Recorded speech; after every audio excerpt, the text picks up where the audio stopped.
Welcome back, everybody. And we're going to continue our discussion of carboxylic acids.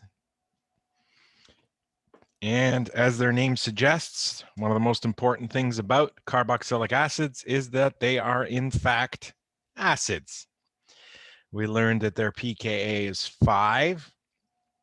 And near the end of this chapter, or I think the last part of this chapter, we're going to explore some nuances to carboxylic acids and how some can be a little more acidic with things like inductive effects or hybridization effects at positions away from the carboxylic acid. But for now, just a reminder, pKa of a carboxylic acid is roughly 5. And in this example, an amine is being used as the base, very typical of an amine.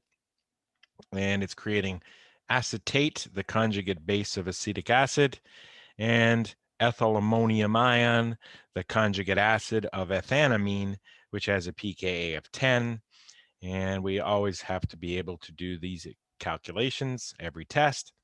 And pKeq for this reaction favors the forward direction. Why does it favor the forward direction? Because it's creating an acid that is much more stable than the original acid. How much more stable?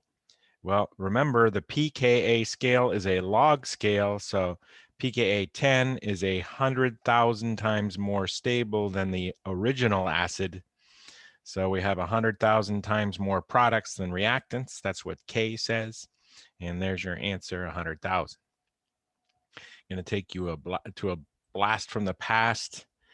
I left you in chapter 4 saying, okay, I'm going to put this out there for you, but I don't want you getting in trouble with your other science teachers by saying something like this. Now you might be more bold now that you know more than you used to. There's no such thing as an amino acid is a very bold statement that would ruffle the feathers of any biologist or biochemist.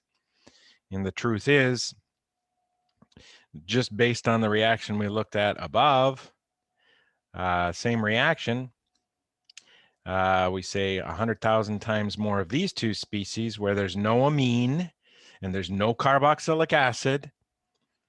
There's 100,000 ammonium ions for every one ethanamine and 100,000 acetates. The math doesn't quite work there, but there's many more of these than these two things. So to say this reaction is represented by an amine and a carboxylic acid would be a fallacy. This reaction is better described as a combination of a carboxylate. Yes, carboxylates are the conjugate bases of carboxylic acids.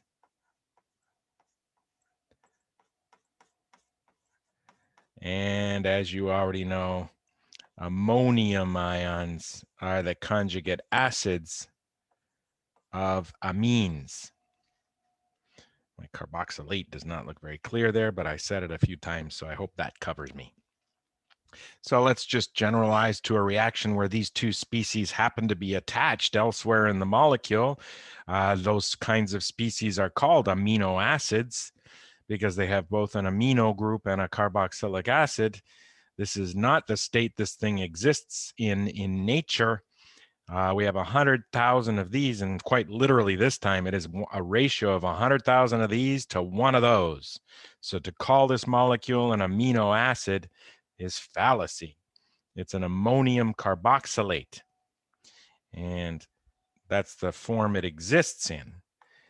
Ammonium carboxylate, and there's another name for that. Zwitterion, derived from the German word for the number 2, zwei, and there's 2 ions, so that's a good name. I can get behind that name. And that's all I'm going to say about that. So if you boldly go up to a biology teacher and say this, you better be able to back it up with the math down here. There you go. Moving on. Finally, we get into some mechanisms. This is a molecule CH2N2 diazomethane that you have seen before. I will remind you what you used it for before. in chapter 15,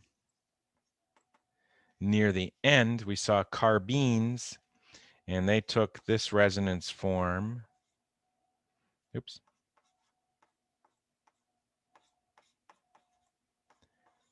And did this. Remember, that has a minus. And nitrogen gas is the most exceptional leaving group we know. And we generated this carbene,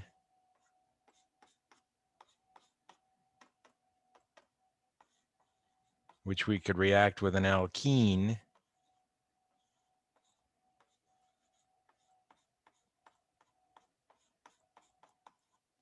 And we get this species here, cyclopropane. That's what diazomethane can do with nonpolar functional groups like an alkene.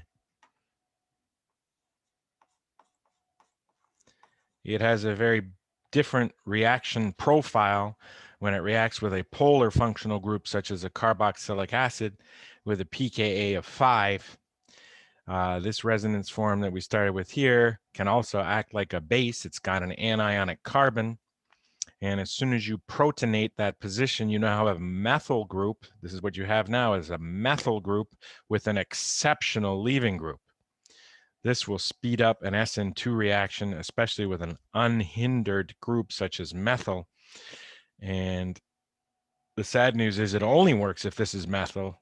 If this is any other group other than a single carbon group, the reaction does not work well.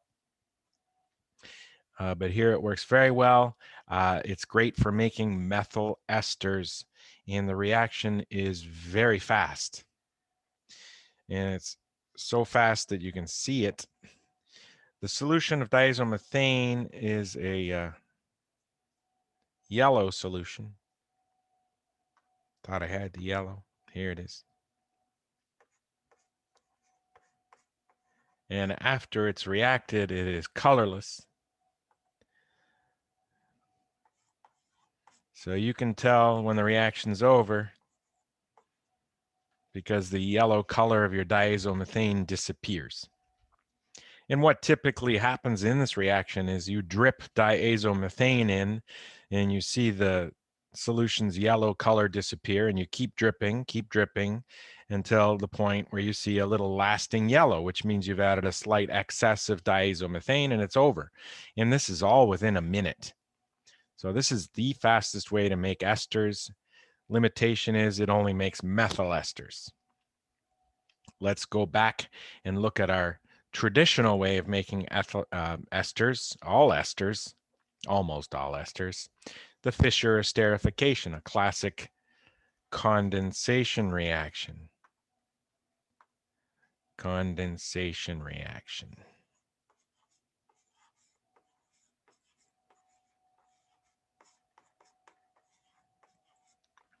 You can view the previous reaction also as a condensation reaction.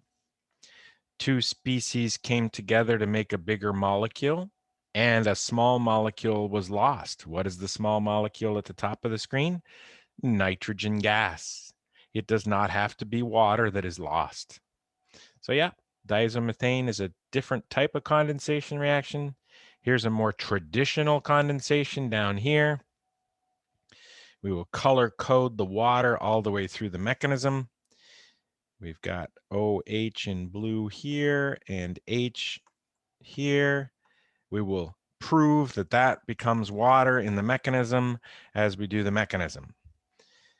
The OH here is going to end up in water.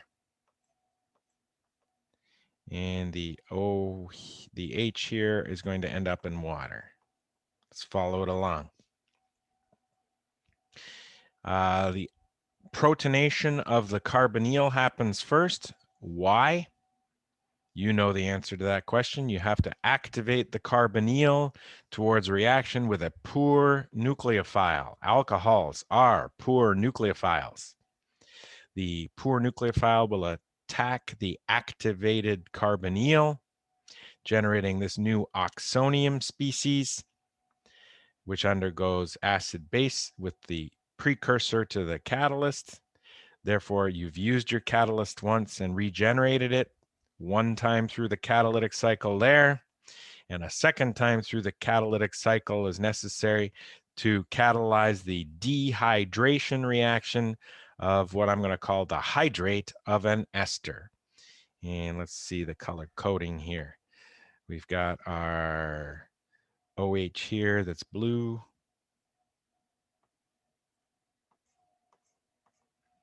And the same OH here. And the same OH here. And the blue H on the alcohol is this one being lost right here. And there it is on the acid. It's going to become part of water. And make that blue, but I'm trying and it's not happening. Okay. Here we're stripping water away here. I would like to point out though that you have an OH here and an OH here. They are undistinguishable. So the reaction here will generate HOH in blue, 50%. It will also, if you deprotonated this H and made the carbonyl here, you generate HOH this way, and in this case, you keep the black carbonyl, sorry, the blue carbonyl, and the black one ends up in water. If that was confusing, I hope our mechanism that we do below will clarify that. You can dehydrate this way. All I was trying to say is you can dehydrate by grabbing this H, make the carbonyl here, and all parts of water would be blue. If you instead chose to deprotonate this OH, make the carbonyl here, the blue carbonyl, the blue O ends up in the carbonyl, and the black O would pick up a proton, and that would generate this water here. So let's illustrate that with an example. And we'll have all of our O's in different colors.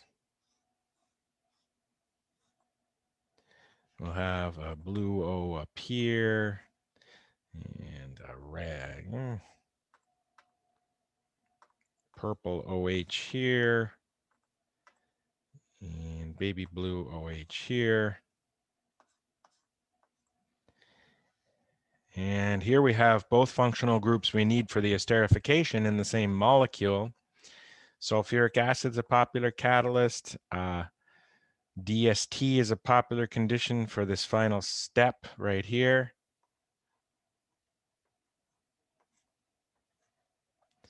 Which reminds me, the biology people like to call this condensation reaction a dehydration synthesis. I have no objection to their words. They do accomplish the two things you need. Synthesis makes the big molecule. Dehydration means you lost a little water. But I would also like to point out that they named it backwards. The loss of water happened at the very end, right here. So perhaps they should have called it synthesis dehydration, which doesn't sound quite as nice, does it? Here we'll use HOTS instead of sulfuric acid. DST in there. And we're going to have two products. One where you keep the blue carbonyl. Both products will have the baby blue oxygen in the ring. And as we get further and further into the course, we're always asking ourselves, how big will the ring be? Remember, the alcohol is an attacker here. So this alcohol will be the attacker. It will be one corner of the ring right here. The other end of the ring will be the carbonyl. Let's count from O to carbonyl. 1, 2, 3, 4, 5, 6. Ring size 6. So finish off the ring size 6. And any groups? No, that's got everything. So that's one product right there. Other product here. Both products have to have baby blue here, but you can have the original purple carbon stay as the carbonyl here. And when you made this one, you lost the purple OH. And where'd the baby blue H go? Right here. And in this one, you lost the dark blue.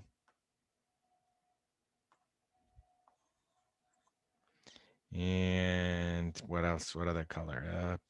I'll put purple there. Let's see how it goes. And we'll do the mechanism for both products. Good practice. We'll use our shortcuts. Oops, I did a Control-Alt, didn't I? No, I think I just grabbed the box by mistake. There we go.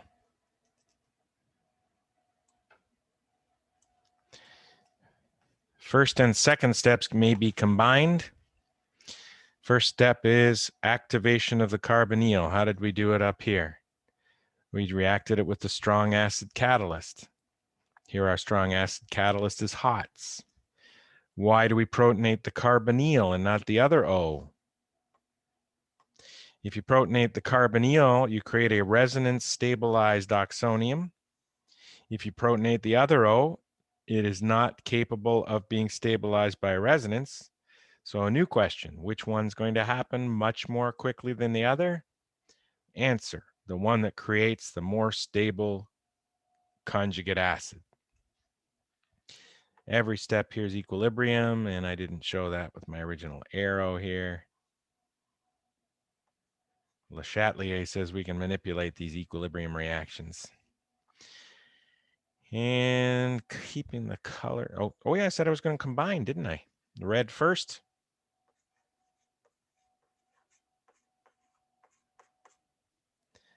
And let's go with, I used all my favorite colors. Just to be consistent, I always use this second. The lone pair on the alcohol is the nucleophile in the second part, second step. Alcohol nucleophile attacks the activated carbonyl. Well, first step created the activated carbonyl. Second step is going to do the attack. I could combine a third step and remove the H, but let's just do one thing at a time, or two things at a time in this case. If an overall reaction is equilibrium, then every step during that reaction is equilibrium. I do not grade such things on your test. I just see if your mechanism's good. Okay, so we got all this in green. We got our O up here. Still got its H on it. And here we have green O. Sorry, green bond.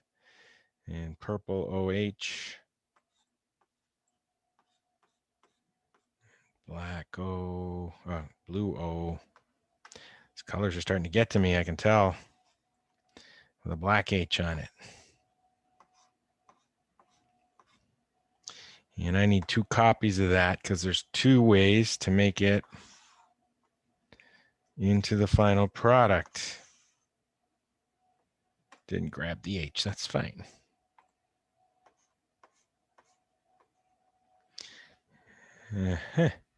And what do we have? We have OTS minus as a base that we generated here. Okay, OTS minus.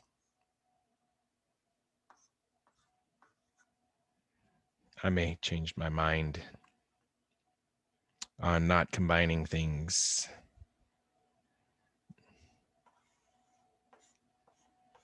Just for brevity. Got OTS minus created during that first step. And we'll go with a green third step.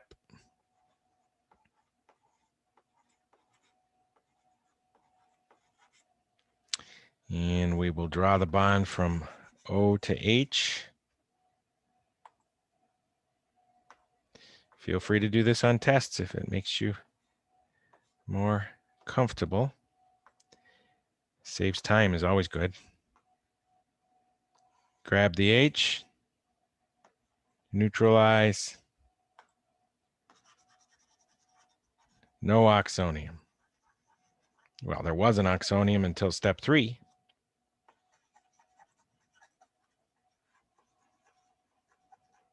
And now we have at our disposal HOTS.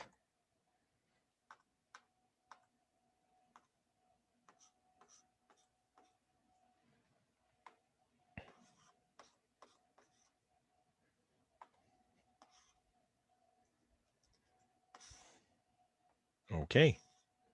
All right then. Moving along.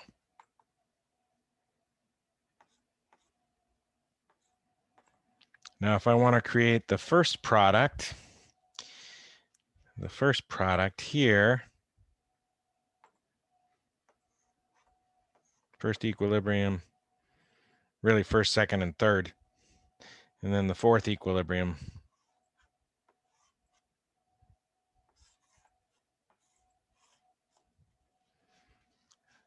I need the black H off of the blue O. I need that to be done using OTS negative, which is a reactant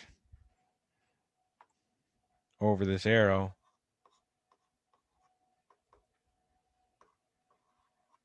And a reactant over this arrow. It's also going to regenerate the catalyst. And we're going to strip off OH. Now, let's look up here. 2 color arrows here for dehydration. I know when we learned this in chapter 10, we did not break it down to 2 steps. I will confess why. Chapter 10, right after chapter 9. Chapter 9, you learned about E2. I wanted the reaction to look just like E2 so you could help group your mechanisms together. That's why I did that. Now you know water is, OH minus is a terrible leaving group. So if you're going to make it leave, what do you have to do first? Protonate it. That's what's going on here. You're protonating the OH so it can leave. Then you do an elimination with the gray arrows. So we're going to go red and blue. First step for both is protonation of the correct oxygen. If you're going to make this water, you got to protonate the purple. Here we go, protonating the purple. What's going to protonate it is HOTS. First step, red.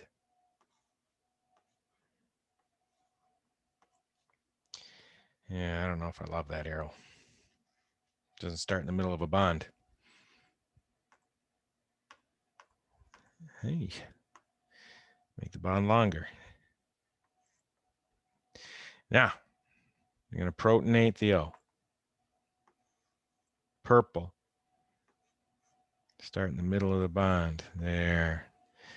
Same idea up here, but we're making the blue O leave. So we're going to protonate the O first.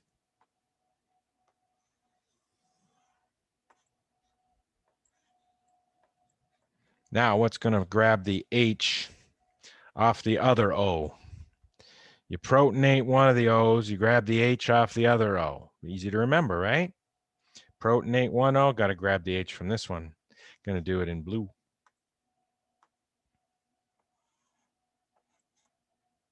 Make pi, leaving group which you created now leaves.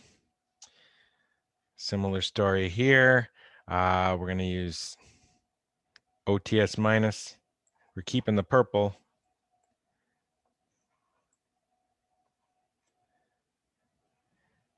And I think I'm just going to change the color of the purple O to H to black. There you go. Fischer esterification revisited. Hope you found this segment useful, and I will see you very shortly after the break.